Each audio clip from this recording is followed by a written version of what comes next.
Hello again. So, as promised, we're here in our hotel room after downing many beers. Some fine Japanese beer. What was the name of that? Sapporo Sapporo.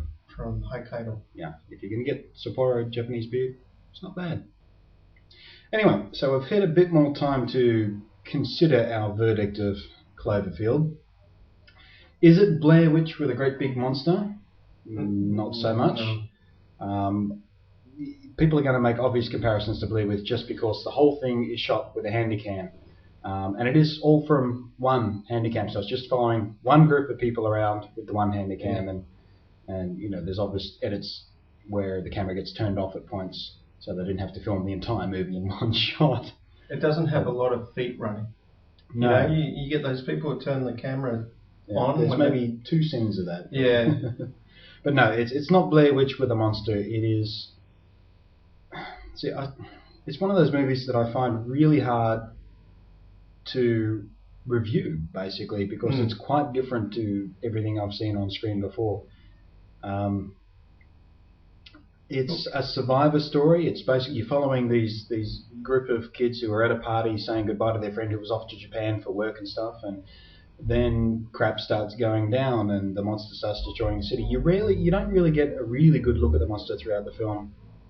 There are a couple of shots where you get to see what the monster looks like, obviously, but it's not about the monster at all. The monster. It's about these guys just going out of their brain with fear and not having any clue what's going on. Literally, it's a 8 hour snapshot of these guys from like party to end. From like, it starts 20 minutes before crap starts exploding. So you get a little bit of background of everybody, but only a smidgen. It's character driven, but it doesn't have like backstories too much. Yeah, it's very much J.J. Abrams doing what he does best, and that's giving you little tastes and hints and clues of what might be the whole story, but he doesn't go, this is the story. Yeah, so it's different because it doesn't have a soundtrack, like at all. No music. No music, but I have to commend the sound engineering, and this is freaking awesome. Yeah. This film does not work without a surround sound system. Yeah, see this in a decent cinema with a good sound system. I know I said this about Transformers as well, but it's really true. This is the level of bass and from the explosions and the stomping and all that sort of stuff. It's incredible. It's a whole element of the film which has to be enjoyed because unlike Transformers or any big blockbuster film, the sound is the character of the film because the video isn't that good, and that's done on purpose. So you're trying to work out. Also, don't sit at the front of the cinema.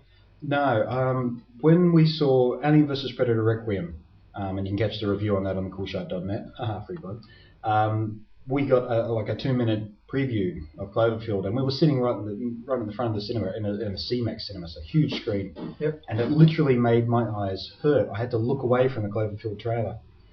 But this time we were sitting further back in the cinema in the reserved seating for press exclusive people guys. At the party. Yes. And it didn't bother me at all. It's still shaky and frenetic, and the editing is a bit jarring at times. But it didn't make me feel motion sick. It didn't make my eyes hurt or anything like that, like I was afraid it was. So it's actually pulled off quite well, surprisingly well, actually. I think it's going to be very much down to the cinema you see it in and where you see it. This film is going, unfortunately, probably work better for a lot of people on the small screen because you'll be able to see what's going on a lot more. Sit at the back of the cinema. Make sure you can see the edges of the screen. Yeah, don't let it fill your field of vision because you might get a little quizzy because it does move a lot. Now the monster which has been, people tried to leak all over the place. Yeah, this is the biggest mystery, the lead up to it. You know, what is the monster? Who is the monster? Is it Godzilla? Is it Cthulhu? Is it, I was really hoping for Cthulhu for a long time. I'm glad it isn't. It's different. Yeah, but it doesn't make any difference. No, because the monster's not the point. You don't get an explanation about what the monster is, where it came from, why it's attacking the city or anything like that, because you're not seeing it from the point of view of a hero character or the military or the government or anything. You're seeing it from these guys who just had their buildings thrashed up. Yeah. But the design of the monster, I don't know whether I like it. It's a bit.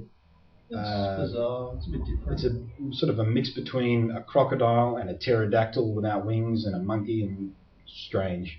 And big thing, don't go expecting all your answers. No. This is J.J. Abrams, the guy who made Lost and Alias and stuff like that. So, and Mission Impossible 3. Yeah. So if you're not going to get the full story, you're not going to get all the answers from this movie. Still waiting for an answer on the Tom Cruise thing. Yeah. I worship a space alien. Anyway, yeah, it's fun. It's different. It's going to be polar reviews on this film. Yeah, people are going to either love this film to bits or they're going to really, really hate it. And we've already had conversations with people who saw it with us who just hated the film.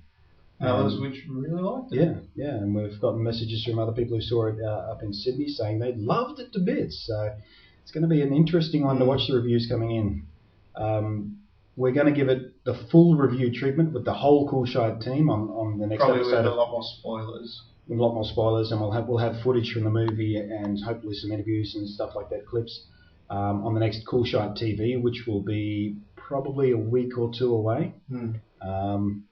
But yeah, this is just a little teaser, a little mini review, a little first impression after we've had a moment to think about, because it takes a while to sink in, this movie. It really does. It's different. It's an experience, and you may like it or you may not, but you definitely, all I've got to say is the first thing that came to mind is this is technically great for what it does. Yeah, it uses the handheld camera very cleverly. It looks like just a guy who's running around not knowing what he's doing with the camera, but you still see all the really important bits, and the framing sometimes accidentally looks really professional. So it's really interestingly shot. But anyway, until the full review, for now I'm going to say go see the movie, because you can't knock it until you see it, and you can't love it until you see it, so you'll never know.